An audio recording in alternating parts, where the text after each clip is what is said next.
Hey physique freaks, how's it going? Scott Tucson on metabolicmasterpiece.com. I got my eggs hot off the frying pan right here. 8 egg whites, 2 whole eggs, some orange peppers, some spinach, cooked up in a tablespoon of coconut oil. Looking at about 450 calories here. Typical breakfast for me, for the most part. Weighed in this morning at a 157.5, so $157, back down again. If you would have followed my video yesterday, you would have saw like the day after Easter, after I had a big refeed there, indulged in some chocolates, potatoes, some heavy foods, I was back up to 160. Now I know a lot of people who obsess over the scale would have freaked out. Oh my God, I gained 3 pounds from eating all that Easter chocolate and delicious goodness there. And it could be further from the truth. Obviously, a lot of it was just plain old food weight. I didn't gain 3 pounds. I had 3 pounds of food sitting in my stomach. After a day of eating normal, I didn't starve myself or anything yesterday, just ate my normal amount of food that I've been eating for the past 3 weeks. I'm now back down. My weight regulated itself back down to 157.5, so half a pound heavier than what I was prior to Easter. No big deal. Guaranteed tomorrow I'll be back down 157 after another normal day of eating right now. So yeah, I've already had 3 cups of coffee, my glass of water with creatine, 5 grams of creatine. I'm getting ready to go for a walk with Chief. I won't be training until later on tonight, 8 p.m. So I'll give you some more behind the scenes footage of what I'm eating for the rest of the day, and I may talk a bit about supplements coming up soon as well. So I will catch up with you shortly. Alright, so far it's been an absolutely amazing day, a gorgeous day out there. Went for a great walk with Chief, just got done having an excellent conversation with Joy Victoria. Recorded a podcast there for the Physique Frontier podcast. I'll be posting that up soon on the website metabolicmasterpiece.com. And now it's time for another meal.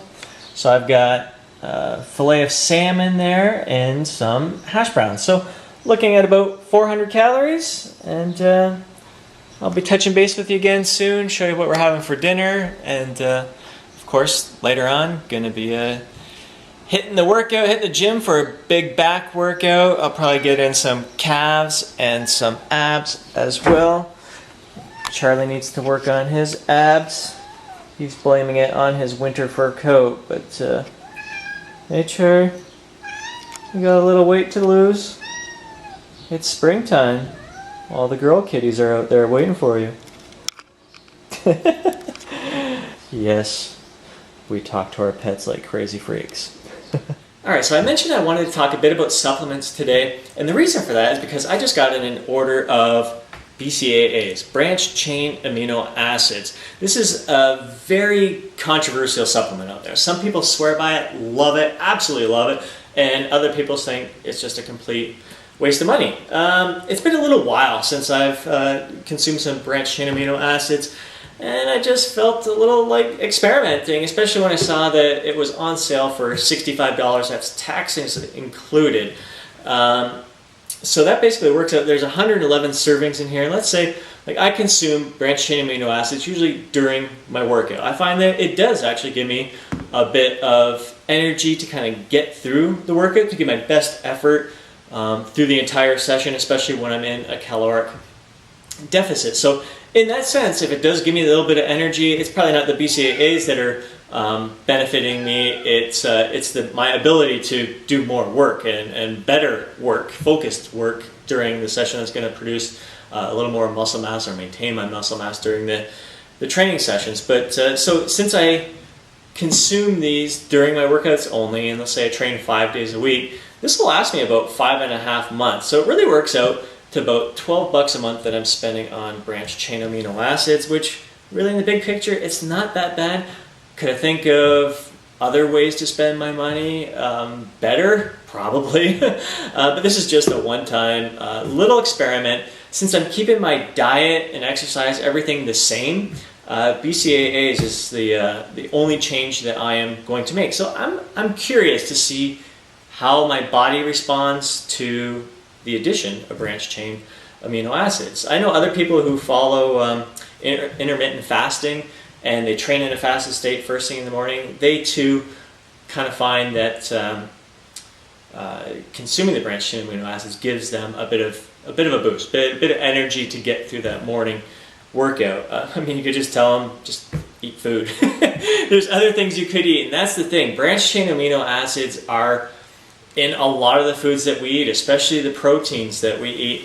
So if you're consuming a high protein diet like myself, like I'm basically consuming close to 1.5 grams of protein per pound body weight. Not just because I'm a bro, but because I absolutely love protein. I love all sources of protein, the meats and eggs, and I love whey protein powder and mixing it in with like my Greek yogurt and my oatmeals, or just having a shake. So I mean, there's branched chain amino acids in here. There's a lot of other health benefits associated with consuming whey protein. So sometimes you might think whey protein is pretty cost effective if you get a cheaper brand and you get it on sale. I happen to get this one on sale, which is the only reason why I rarely ever get MyoFusion. I typically get my protein from Costco, the Kaizen brand, or whatever's on sale. I look for some deals out there.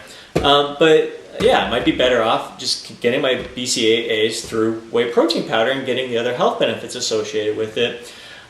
So because my protein intake is already high, chances are I'm probably not going to experience much benefit from this. Any benefits that have been shown through research tend to be on individuals who are consuming a low protein diet. But other people think, I mean, there might be slight advantages to this. There's certainly no disadvantage to consuming BCAAs that I'm aware of. I guess the only disadvantage would be, like, I'm in a caloric deficit right now, and BCAAs have been used to increase some patients' appetite in order to someone who really needs to get their weight up. So it's kind of one of those.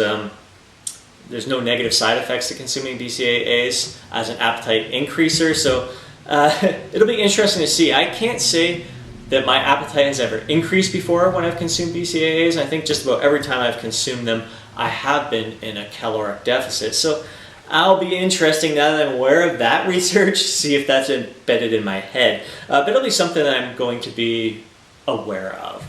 Bottom line, I mean, I don't know. Am I just flushing my money down the toilet by consuming branched chain amino acids? Am I just throwing money out the window? Should I just invest that $12 a month in my kids' education? I mean, chances are, after this, that's probably what I'm going to be doing anyways. But I experiment every once in a while. I just want to see, how does my body respond to this? And being a lightweight dude, lightweight bodybuilder, 38 years old, where gains come real slow, I mean, sometimes I will look to a supplement or a certain training or nutrition technique to try to gain that little bit of an edge. And some people believe there is that little bit of an edge to consuming branched chain amino acids. And if they have the extra money to spend on supplements, they're willing to spend it on branched chain amino acids for the sake of getting that 1 to 2% extra advantage. So we'll see how it goes. So other than branched chain amino acids, the only other supplements I consume right now, pre-workout I take 200 milligrams of caffeine. It's all I need to get me all fired up and focused for a workout. Creatine monohydrate, 5 grams a day in water. That's all I take. Cheap, $15 for like a couple months supply. Whey protein powder, I look for the deal. I'm a bargain hunter when it comes to whey protein powder. That was on sale when I purchased that. And then the one area that I do not look for a bargain is my post-workout meal, full strength shake. This is a premium shake. I pay a premium price for it, but I love it. It's delicious, it's nourishing, it's my reward at the end of the workout. And I kind of liken it to, like, when I want a steak, I'm not going to go to McDonald's to get my steak. I'm going to go to a fantastic restaurant where the experience is great, the steak is juicy and delicious, it's a memorable experience. I kind of get those emotions, those experiences when I consume a full strength shake. I know it seems kind of silly, maybe I'm a bit biased towards it. Sean Phillips, the creator of it, is a good friend of mine, but I love it. I've never had anything better. It is a premium nutrition shake. It's a delicious meal, and I love it. So those are the only supplements I am taking right now. Some people are going to laugh that I'm taking branched chain amino acids, but I would love to hear your experiences. Have you used branched chain amino acids before? Have you noticed any kind of a difference? Why have you tried them? If you don't like them, if you think they're worthless, why do you think they're worthless? It's all, I think there's all valid points. I highly recommend you go to examine.com and check out their reference guide to the branched chain amino acids, because they've got a list of all, a bunch of the research on it and showing all the different benefits associated with it. And most of it just shows like minor little increases in certain areas.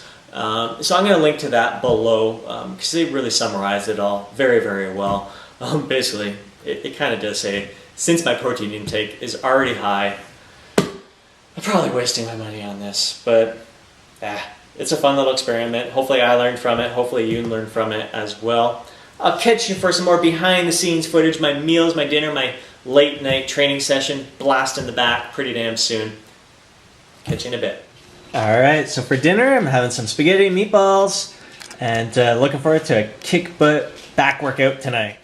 Alright, so here we are for our late night workout, and part of the training involved some weighted pull-ups. Using a neutral grip here, we vary our grip from month to month. And I really like to get a full extension in the bottom, work the lats to the full range of motion. In the bottom, I first retract the shoulder blades and then drive my elbows forward and down. Now Rick's doing some chest-supported T-bar rows here. Not a complete stretch on the bottom, but still working him pretty good. I'd rather see him get a full range of motion for his lats here as well, but obviously dude is looking pretty darn shredded, pretty beefy. Got some great guns here. What we're doing is rest pause, so aiming for about 10 reps. Look at those triceps. 10 reps, take a few deep breaths, and then get as many more reps as you can. Afterwards, I enjoyed a full strength shake and had a pretty decent sleep last night, and stayed within my caloric range.